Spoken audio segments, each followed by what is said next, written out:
नमस्कार दोस्तों। मृत्यु से कुछ समय पहले राम राम कहने से क्या होता है? राम नाम की महिमा क्या है? मृत्यु से पहले राम राम जपने से जीवन में क्या होता है? यदि अंत भला हो तो सब भला, लेकिन यदि अंत समय में कोई व्यक्ति सिर्फ राम का नाम जप ले तो क्या वह अपने सारे पापों से मुक्त होकर स्वर्ग को प्राप्त कर सकता है? मित्रों, समय किसी के लिए नहीं रुकता। जो कल जवान था वह आज वृद्ध भी होगा, जो कल बलशाली था वह आज निर्बल हो जाता है। यही संसार का नियम है और यही विधि का विधान है। तो मित्रों, आज की गरुड़ पुराण से ली गई यह कथा न सिर्फ आपको भावुक कर देगी बल्कि आपको यह सोचने पर मजबूर कर देगी कि जीवन का सबसे महत्वपूर्ण पल मृत्यु का क्षण ही होता है। तो आपसे आग्रह है कि आज के इस वीडियो को आखिरी तक अवश्य देखें। तो अब चलिए शुरुआत करते हैं गरुड़ पुराण की इस ज्ञानवर्धक प्रस्तुति। मित्रों, बहुत समय पहले एक समृद्ध नगर था। यहाँ वैभव, व्यापार और धार्मिक अनुष्ठानों की कोई कमी नहीं थी।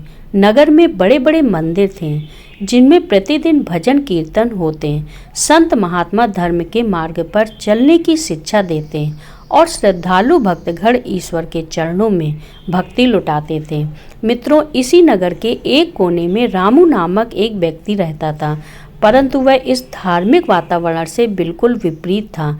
रामू के हृदय में न तो धर्म का स्थान था, न पुण्य की कोई लालसा। वह अपने जीवन को केवल भौतिक सुखों में डुबो चुका था। रामू बचपन से ही विद्रोही स्वभाव का था। उसके माता पिता ने उसे धार्मिक शिक्षा देने का बहुत प्रयास किया, लेकिन उसका मन सदैव भोग विलास और तामसिक प्रवृत्तियों की ओर आकर्षित रहता। वह झूठ बोलकर दूसरों को धोखा देता और बिना संकोच लोगों की संपत्ति हड़प लेता। उसका मन शराब और जुए में इतना डूब चुका था कि उसने कई बार अपने घर की संपत्ति को भी दांव पर लगा दिया। चोरी, ठगी और झूठ उसके जीवन का हिस्सा बन चुके थे। वह दूसरों को कष्ट देने में आनंद का अनुभव करता। धर्म और ईश्वर के प्रति उसके मन में उपहास था। मंदिरों के पास से गुजरते हुए वह व्यंग करता और कहता, राम राम जपने से कोई स्वर्ग नहीं जाता, सब पैसा और ताकत का खेल है। मित्रों, रामू ने न केवल एक पापी व्यक्ति था बल्कि उसका हृदय दया और करुणा से शून्य था। उसने कई गरीबों का धन लूटा, विधवाओं को उनके घरों से बाहर निकाल दिया। अगर कोई भूखा या बीमार उसके पास सहायता मांगने आता तो वह उन्हें धिक्कार कर भगा देता। एक बार उसने एक बूढ़े ब्राह्मण को पीटकर उसकी तुलसी की माला तक छीन ली और हंसते हुए कहा, इस माला से तुझे क्या मिला? बूढ़े, देख, मैं बिना ईश्वर को पूजे भी कितने ऐश में हूँ। रामू का मन इतना कठोर हो चुका था कि उसे पाप करने का भी कोई भय नहीं था। जब लोग उससे कहते, रामू तुम्हारे पापों का क्या होगा, तो वह हंसकर कहता, मरने के बाद कोई स्वर्ग नरक नहीं होता। जब यही खत्म हो जाता है, उसे यह विश्वास था कि धन, शक्ति और चतुराई से वह जीवन भर ऐश कर सकता है और मृत्यु के बाद कुछ नहीं बचता। मित्रों, रामू की उम्र बढ़ रही थी, लेकिन साथ साथ उसके पापों का बोझ भी बढ़ता जा रहा था। उसने एक बार नगर के संतों और विद्वानों को चुनौती दी, अगर ईश्वर सच में है तो उसे मुझे दंड देना चाहिए। नगरवासी इस नास्तिकता और अहंकार को देखकर व्यथित थे, लेकिन विधि का विधान अटल है। जो अपने पापों पर गर्व करता है वह एक दिन उसी गर्भ में डूबकर नष्ट हो जाता है। रामू के जीवन की यह कहानी अब एक मोड़ लेने वाली थी। जहां वह सोचता था कि पाप उसे बचा लेंगे, वहीं अब विधाता ने उसके लिए एक अलग रास्ता चुन लिया था। दर्शकों, समय किसी के लिए नहीं रुकता। जो कल जवान था वह आज वृद्ध हो जाता है, जो कल बलशाली था वह आज निर्बल हो जाता है। यही संसार का नियम है और यही विधि का विधान। रामू जो कभी अपनी ताकत, धन और भोग विलास पर अभिमान करता था। अब बुढ़ापे की दहलीज पर खड़ा था। उसका शरीर पहले की तरह मजबूत नहीं रहा। आंखों की रोशनी धुंधली पड़ने लगी थी, बाल सफ़ेद हो गए थे और कमर झुकने लगी थी। लेकिन उसका मन अभी भी पापों में डूबा हुआ था। वह अब भी मंदिरों के सामने से निकलते हुए हंसता और कहता, पंडितों ने लोगों को मूर्ख बना रखा है, मरने के बाद कुछ नहीं होता। लेकिन नियति ने उसके लिए कुछ और ही तय कर रखा था। एक दिन अचानक रामू को बुखार हो गया। शुरू में उसने इसे मामूली समझा, लेकिन दिन प्रतिदिन उसकी हालत बिगड़ती चली गई। शरीर कमज़ोर होने लगा, हाथ पैर कांपने लगे, खाना निगलना मुश्किल हो गया। रात को अजीब अजीब सपने आने लगे, जैसे कोई उसे पुकार रहा हो, कोई उसे घसीट रहा हो। कभी कभी उसे अपने कमरे में परछाइयाँ नजर आती, अजीब सी आवाज़ें सुनाई देती। उसका डर बढ़ने लगा, लेकिन उसने किसी को कुछ नहीं बताया। नगर के वैद्यों और हकीमों ने उसकी जांच की। उन्होंने कहा, अब कुछ नहीं हो सकता, यह जीवन का अंतिम चरण है। अब रामू का अभिमान चकनाचूर होने लगा। वह सोचने लगा, क्या सच में मेरी मृत्यु का समय आ गया है? एक रात जब पूरा नगर सो चुका था, रामू अपने बिस्तर पर पड़ा पड़ा कल्हार रहा था। कमरे में केवल एक दीपक टिमटिमा रहा था। तभी अचानक हवा ठंडी हो गई, दीपक की लौ कांपने लगी। कमरे में एक अजीब सी गूंज उठी और फिर रामू ने अपने सामने भयानक आकृतियां देखी। यह यमदूत थे, विशालकाय, लंबे, डरावने। मित्रों, उनकी आंखें झलते अंगारों की तरह चमक रही थी। हाथों में मोटी जंजीरें थीं। रामू के शरीर में कंपन होने लगा। उसने चीखने की कोशिश की, लेकिन आवाज़ गले में ही अटक गई। उसका पूरा शरीर पसीने से भीग गया। यमदूत गरजे और बोले, रामू, तुम्हारा समय पूरा हो गया, चलो, अब तुम्हें तुम्हारे कर्मों का फल मिलेगा। रामू कांपते हुए बोला, नहीं, मुझे मत ले जाओ। यमदूत क्रूर हंसी हंसने लगे और बोले, अब तुम्हें कोई नहीं बचा सकता। तुमने जीवन भर पाप किए, धर्म का अपमान किया, अब तुम्हें अपने कर्मों का फल भोगना ही होगा। मांस मदिरा में डूबकर जीवन व्यर्थ किया। उसे महसूस हुआ कि मैं कितना गलत था। मैंने पूरा जीवन बर्बाद कर दिया, लेकिन अब कुछ नहीं हो सकता। यमदूत उसके करीब आने लगे। उसके शरीर की ताकत खत्म हो रही थी। रामू बिस्तर पर पड़ा हुआ था, उसका शरीर कांप रहा था। यमदूतों की छाया उसके चारों ओर घिरती जा रही थी। उनके हाथों में मोटी जंजीरें थीं, जिनसे वे उसकी आत्मा को बांधने के लिए तैयार थे। तुम्हें कोई नहीं बचा सकता रामू, यमदूतों की भयानक आवाज़ गूंजी। रामू ने कांपते हुए हाथ जोड़े, मुझे माफ़ कर दो, मुझे एक मौका और दो। लेकिन यमदूतों पर इसका कोई असर नहीं हुआ। अब तक जो व्यक्ति धर्म को व्यर्थ समझता था, वह अब अपनी गलती समझ चुका था। लेकिन क्या अब बहुत देर हो चुकी थी? फिर अचानक कमरे में एक दिव्य प्रकाश फैला। यमदूतों के भयावह अंधकार के बीच एक शांत सौम्य ज्योति प्रकट हुई। दरवाजे पर एक वृद्ध साधु खड़े थे। उनका चेहरा तेज से दमक रहा था। उनकी आंखों में करुणा थी। उनके हाथों में कमंडल और रुद्राक्ष की माला थी।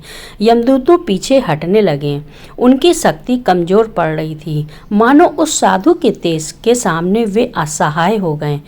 साधु ने रामू की ओर देखा और शांत गंभीर स्वर में बोले, बेटा, यदि अब भी जीवन बचाने की इच्छा है तो एक ही उपाय है, श्री राम का नाम लो।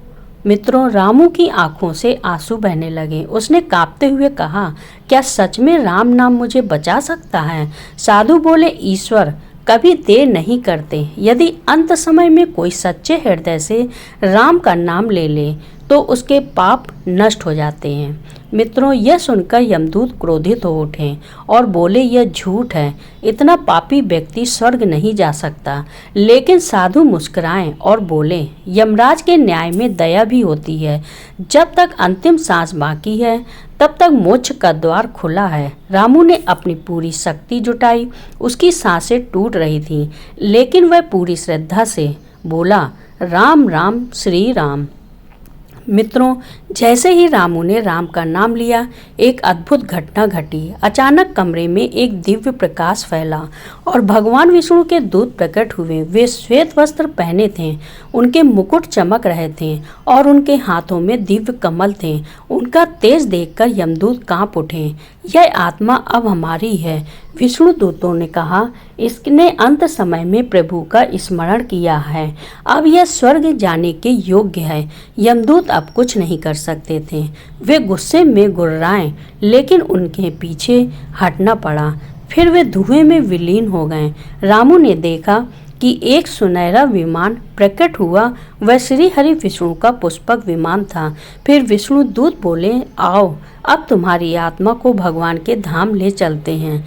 रामू के चेहरे पर शांति आ गई। उसकी आत्मा अब हल्की महसूस हो रही थी। वह मुस्कुराया और उसकी आंखें बंद हो गईं। उसकी आत्मा शरीर से बाहर निकली और विमान में विराजमान होकर स्वर्ग की ओर चली। मित्रों, हम आपको यह बता दें कि जीवन में कभी भी देर नहीं होती। भले ही कोई कितना भी पापी हो, यदि वह सच्चे हृदय से प्रभु का स्मरण करे तो मोक्ष संभव है। यमराज के न्याय में केवल दंड नहीं बल्कि दया भी होती है। राम नाम का स्मरण करना सबसे बड़ा पुण्य है। राम से बड़ा राम का नाम है। जो कोई भी श्रद्धा से प्रभु का नाम जपे, वह सदैव उनका कृपा पात्र बनता है। तो मित्रों, आइए अब जानते हैं कि श्रीमद् भागवत गीता में मरते समय भगवान का नाम जप करने के बारे में क्या कहा गया है। आपको बता दें कि जब लोग मृत्यु के करीब पहुंचते हैं तो वह मृत्यु से इतने भयभीत होते हैं कि ईश्वर का नाम लेना उन्हें याद ही नहीं होता या फिर उनकी चेतना शून्य हो जाती है। लेकिन गीता में कहा गया है कि जो व्यक्ति मरते समय ईश्वर का नाम लेता है वह सीधा ईश्वर को प्राप्त होता है। उस वक्त उसके कर्मों को भी दरकिनार कर दिया जाता है। गीता के अनुसार जो व्यक्ति ओम का जाप करते हुए और मेरा स्मरण करते हुए मरता है, वह मृत्यु के बाद बहुत उच्च स्तर पर पहुंच जाता है। कहने का अर्थ है कि यदि कोई मरते समय भगवान का नाम जपता है तो उसके शरीर में उस समय सात्विक ऊर्जा होती है जो उसे मृत्यु लोक जाने से रोकता है और उसके लिए मोक्ष का द्वार खोलने में मदद करता है। भगवान का नाम का जाप करना उन्हें मरते समय भी जागरूक रखता है। यदि कोई व्यक्ति भगवान के नाम का जाप नहीं करता है तो वह लंबे समय तक एक ही प्रकार के जीवन में या जन्म मृत्यु के चक्र में फंसा रहता है। यह नकारात्मक ऊर्जाओं द्वारा नियंत्रित होता रहता है। मित्रों, धार्मिक मान्यताओं के अनुसार अगर कोई व्यक्ति तुरंत प्राण नहीं त्यागता है तो मरते समय उसे नमक या रोटी दान करना चाहिए।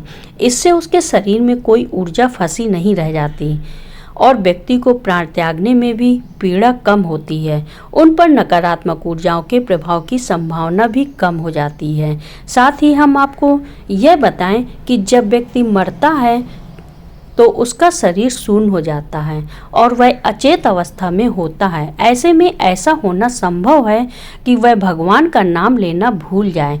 लेकिन जब कोई नाम जप करता है तो वह पूरा जीवन ईश्वर से यही प्रार्थना करता है कि मृत्यु के समय भगवान स्वयं उसकी स्मृति बन जाए। कहने का अर्थ है कि मरते समय आपकी चेतना में जो छवि बसी रहती है, मृत्यु के बाद आप वही प्राप्त करते हैं। जिसने जीवन भर भगवान की छवि अपने मन में बसाई है तो अंतिम समय में प्रभु खुद ही उसकी स्मृति में बस जाते हैं। आप यह स्वयं देख सकते हैं कि यदि आप ध्यान दें, सुबह उठने पर जो आपके मन का पहला विचार होता है वह वही विचार होता है जो रात में सोने से पहले आपके मन में था। अब आपका मन किसी न किसी प्रकार के विचारों से इतना घिरा रहता है कि मृत्यु के समय आपको नारायण नाम का जाप करना याद भी ना आए। मित्रों, इसीलिए पूर्वजों ने कहा है कि भगवान को याद करते रहो। उनका नाम लेकर हर रात सोने से पहले उन्हें याद करो। जब आप स्नान करो, भोजन करो, तब भी उन्हें याद करो और धन्यवाद करो। प्राप्त हुए भोजन के लिए कुछ नया कार्य शुरू करने से पहले उन्हें स्मरण करें। एक शुभ आरंभ के लिए प्राचीन लोग बहुत ज्ञानी थे और उन्होंने इसे एक प्रथा बना दिया था।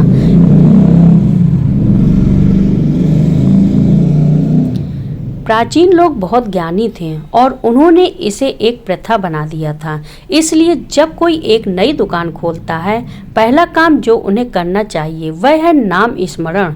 तो मित्रों, इस वीडियो में फ़िलहाल इतना ही। यदि आपको यह जानकारी अच्छी लगी हो तो इस वीडियो को एक लाइक करें, सब्सक्राइब करें और अपने दोस्तों के साथ शेयर करें।